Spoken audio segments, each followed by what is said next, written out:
ہمارے اس سفر کے دوران ہمارے اور مخلص ساتھی تھے، گاڑی میں بیٹھے تھے، کہنے لگے میں نے فکری میں پڑھا کہ جو بندہ رات کو سوتے وقت 33 بار یا رزاق پڑھے گا اور اٹھتے وقت بھی یا رزاق پڑھے، اس کے لیے رزق کے دروازے کھول جائیں گے۔ کہا لاک ڈاؤن کے درمیان سب کے کاروبار بند، بالکل بند، ہر چیز ختم۔ میں نے یہ عمل کیا، فون کے اوپر میرا کاروبار شروع ہو گیا اور سارا نظام چلنا شروع ہو گیا، میری ہر چیز لاجواب ہو گئی۔ میں صرف سوتے وقت 33 بار پڑھتا تھا یا رزاق، سوتے وقت پڑھتا تھا، اور اٹھتے ہی فوراً، یعنی آنکھ کھلتے ہی فوراً 33 بار پڑھتا تھا یا رزاق۔ بس کام ہو گیا بہترین کہ ساری دنیا کے کاروبار بند ہیں، ساری دنیا کی روزی بند ہے، ہر جگہ راستے بند، ریلیں بند، گاڑیاں بند، ٹرک بند، جہاز بند، سب کچھ بند، سب کچھ بند ہے، پر میرا رزق کھلا بھی ہوا ہے، چل بھی رہا ہے۔ صرف 33 بار سوتے وقت، کوئی وضو کوئی چیز شرط نہیں، یا رزاق پڑھ لیا، اور 33 بار یا رزاق پڑھنے میں میرے خیال میں کہ 1 منٹ بھی نہیں لگے گا، 1 منٹ بھی نہیں لگے۔ کیا آپ اس تعویذ کو جانتے ہیں جو طلسماتی پتھر پر لکھا ہوا تھا جس سے ہر دعا قبول ہوتی ہے؟ ایک اللہ کے ولی کا دیا ہوا انوکھا ایسا نظام، ایسا طلسم، عجائبات کی دنیا کہ ہم نہ جانیں؟ کیا اللہ احد و اللہ صمد کا ایک پراسرار نظام، اور وہ پراسرار نظام جس کے اندر ہمارے لیے راحتیں ہی راحتیں، رحمتیں ہی رحمتیں، برکتیں ہی برکتیں، عافیتیں ہی عافیتیں۔ واقعی مصیبتیں ٹالنے والا اور مصیبتیں ٹلوانے والا وہ پراسرار حیرت انگیز پتھر کیسے دریافت ہوا؟ بسم اللہ الرحمن الرحیم، السلام علیکم ورحمۃ اللہ وبرکاتہ۔ دنیا عجائبات سے بھری ہوئی ہے، زمین کے نیچے، زمین کے اوپر، آسمان وسطوں میں۔ یہ سائنس جتنی بھی ہے، ان سب نے ان طلسمات، عجائبات اور انوکھی انہونی دنیا کو دریافت تو کی ہے، اس کے نام تو سائنس ہے، لیکن سائنس وہاں نہیں پہنچی جہاں کائنات کے رازوں میں اللہ کے دوست پہنچے ہیں، اللہ کے مقرب بندے پہنچے ہیں۔ آج بھی یہ حقیقت ہے۔ آئیں آج ایک واقعہ بھی بیان کرتے ہیں، ایک عمل بھی اور ایک خوبصورت نظام بھی۔ عمارہ بن حزن رضی اللہ تعالیٰ عنہ فرماتے ہیں، ہماری قبیلے کی ایک جگہ تھی جس کو حرۃ الحدثان کہا جاتا تھا۔ رات کو وہاں آگ بھڑکتی تھی، دن میں دھواں نکلتا تھا۔ قبیلہ تئی، جس کے حاتم تئی تھے، اپنی اونٹنیوں کو اس آگ کی روشنی سے چلاتا تھا جو 7 راتوں کے فاصلے سے بھی دکھائی دیتی تھی۔ اتنی اونچی اور اتنی آگ تھی کہ 7 راتوں کے فاصلے سے بھی دکھائی دیتی تھی۔ اس دوران خالد بن سنان، ایک بہت بڑے اللہ کے نیک بندے، قبیلہ مریتا سے آئے اور کہا اللہ نے مجھے حکم دیا ہے تمہارے لیے اس آگ کو بجھاؤں۔ ہر قبیلے سے ایک شخص میرے ساتھ آئے۔ ہم 10 آدمی ان کے ساتھ چلے، میں بھی ان میں تھا۔ وہ ہمیں ایک کنویں پر لے گئے، وہاں سے آگ کا ایک دہانہ نکلا۔ آگ ہم پر گھیرا ڈالنے لگی، ہم گویا ترازو کے پلڑے میں آ گئے۔ ہم نے پہلے لاٹھیوں سے، پھر جوتوں سے، پھر اماموں سے مارا، یہاں تک کہ سب کچھ جل گیا۔ ہم نے کہا اے خالد، تم نے ہمیں ہلاک کر دیا؟ انہوں نے کہا نہیں، یہ آگ حکم کے تابع ہے، میں بھی حکم پر ہوں۔ پھر وہ آگ پر عصا مارتے ہوئے کہنے لگے ہر حق جو اللہ کے لیے ہے وہ ادا ہوا، میں اللہ کا بندہ اعلیٰ ہوں۔ ایک شخص تھا جو مذاق اڑانے والا تھا، کہتا تھا میں باہر نہیں نکلوں گا، دیکھو میں نکل آیا ہوں، اس طرح کی باتیں کرتا تھا۔ پھر انہوں نے ہمیں ایک جگہ لے جا کر کہا کھودو۔ میں نے کھودا تو ایک پتھر نکلا جس پر کلمات لکھے تھے، اللہ احد، اللہ الصمد، لم یلد ولم یولد ولم یکن لہ کفوا احد۔ اس پتھر پہ لکھا تھا۔ کھدائی کے دوران جو ایک پتھر نکلا اس پر یہ کلمات لکھے ہوئے تھے۔ ہم نے اس پتھر کو اپنے پاس رکھا، جب بھی مصیبت میں اس کو سامنے رکھتے مصیبت ٹل جاتی۔ بارش نہ ہوتی، اسے کپڑے سے ڈھانپ کر دعا کرتے، بارش ہو جاتی۔ خالد نے کہا میری بیوی حاملہ ہے، اس کا ایک بیٹا ہوگا جس کا نام مرہ ہوگا، وہ سرخ گوشت کی مانند حسین ہوگا، اس کی موجودگی میں تم پر مصیبت نہیں آئے گی۔ پھر کہا میں 7 دن میں فوت ہو جاؤں گا، مجھے اس ٹیلے میں دفن کرنا، 3 دن بعد میری قبر پر جانا، اگر تم ایک دمدار گدھا دیکھو جو ناک زمین پر رگڑ رہا تو قبر کھودنا، میں زندہ ہو جاؤں گا اور تمہیں قیامت تک کے حالات بتاؤں گا۔ لیکن جب وہ گدھا آیا، لوگ قبر کھولنا چاہتے تھے، ان کی قوم نے روک دیا، ہمیں عرب رسوا کریں گے۔ پھر رسول اللہ صلی اللہ علیہ وسلم مبعوث ہوئے تو خالد کی بیٹی نبی علیہ الصلوۃ والسلام کے پاس آئیں کہ میں خالد بن سنان کی بیٹی ہوں۔ آپ نے چادر بچھائی، فرمایا یہ میرے بھائی کی بیٹی ہے، ایک نیک آدمی جسے اس کی قوم نے ضائع کر دیا، اس کی قوم نے ضائع کر دیا۔ بہت بڑا طاقتور عمل ہے، بہت حیرت انگیز عمل ہے۔ اس عمل سے ہمیں کیا ملا؟ اس واقعے سے ہمیں کیا ملا؟ سورۃ اخلاص کی طاقت ملی، سورۃ اخلاص کی تاثیر ملی۔ بڑی مشقتوں کے بعد انہیں ایک پتھر ملا، بڑی محنتوں کے بعد انہیں ایک حیرت انگیز دنیا ملی۔ اس پتھر پہ سورۃ اخلاص لکھی ہوئی تھی، اس پتھر پہ۔ آئیں، اس سورۃ اخلاص کا ایک عمل ہمارے پاس ہے اور بہت طاقتور پاس ہے۔ رسول اللہ صلی اللہ تعالی علیہ وسلم نے فرمایا، عمر رضی اللہ تعالی عنہ، عمر جو بندہ 10 بار سورۃ اخلاص پڑھتا ہے، جنت میں اس کے لیے محل بنا دیا جاتا ہے۔ تو عرض کیا یا رسول اللہ صلی اللہ علیہ وسلم، اگر کوئی 20 بار پڑھے؟ فرمایا 2 محل بن جائیں گے۔ اس طرح کرتے کرتے فرمایا یا رسول اللہ، اگر کوئی 100 دفعہ پڑھے؟ فرمایا جنت میں 10 محل بن جائیں گے۔ آپ نے محسوس کیا اس پتھر کی تاثیر کو؟ آپ غور سے، توجہ سے میری گفتگو کو سمجھیں، اس پتھر کی تاثیر کو، کہ اس پتھر کی تاثیر میں کیا چیز تھی ایسی، کیا عمل تھا ایسا؟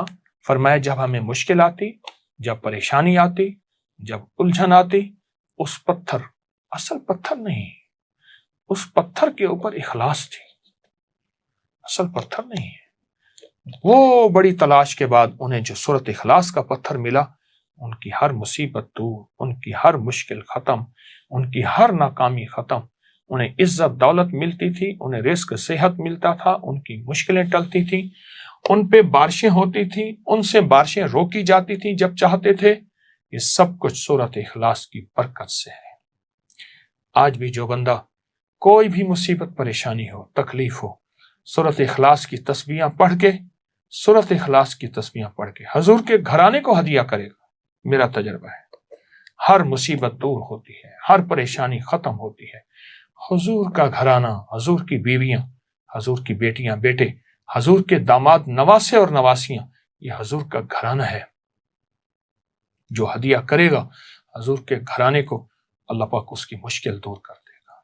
پتھر نہیں، پتھر پہ جو لفظ لکھے ہیں، جو بڑی محنتوں اور مشقتوں کے بعد ملے، وہ لفظ ہیں سورۃ اخلاص کے۔ آئیں اس کی قدردانی بڑھائیں، آئیں اس کی توجہ بڑھائیں اور سورۃ اخلاص میں ڈوب جائیں۔ انشاءاللہ سورۃ اخلاص دنیا کی ناکامی سے بھی بچائے گی اور آخرت کی الجھنوں، دھکوں سے بھی بچائے گی۔ عمل کو کریں، نسلوں کو سکھائیں اور برکتیں ہمیشہ ہمیشہ کے لیے پائیں۔ جزاک اللہ۔ السلام علیکم ورحمۃ اللہ وبرکاتہ۔ اس ویڈیو کو لائک اور شیئر کریں، اب کریں یوٹیوب چینل کو سبسکرائب کریں اور روزانہ زیادہ سے زیادہ سبسکرائب کروائیں۔ آپ دوسروں کے لیے صدقہ جاریہ بنیں گے، اللہ پہلے آپ کے دکھ ڈالے گا۔ ہمارے نا محلے میں ایک درزی ہوتا تھا، بہت کاریگر تھا، اس کے بڑے شاگرد تھے، اصل وہ بکھر کا تھا۔ یہاں روزی روٹی ملی تو وہیں آ گیا، پرانے شہر میں رہتا تھا، تو وہاں اس کے ساتھ ایک عجیب معاملہ تھا۔ وہ جس دکان پہ بھی بیٹھتا، ساری عمر گھر بھی کرائے کا تھا، اس کی دکان بھی کرائے کی، اور ساری عمر ایسی گزری۔ جس دکان پہ بیٹھتا تھا وہ اس دکان، وہ کیا کرتا تھا، ویران دکان ڈھونڈتا تھا جس کی دکان کرائے پہ نہیں ہوتی تھی۔ غور طلب بات ہے، عجیب بات بتا رہا ہوں، یہ میرے دیکھے واقع ہیں۔ وہ ہمارے پڑوس میں کوئی 30 سال رہا،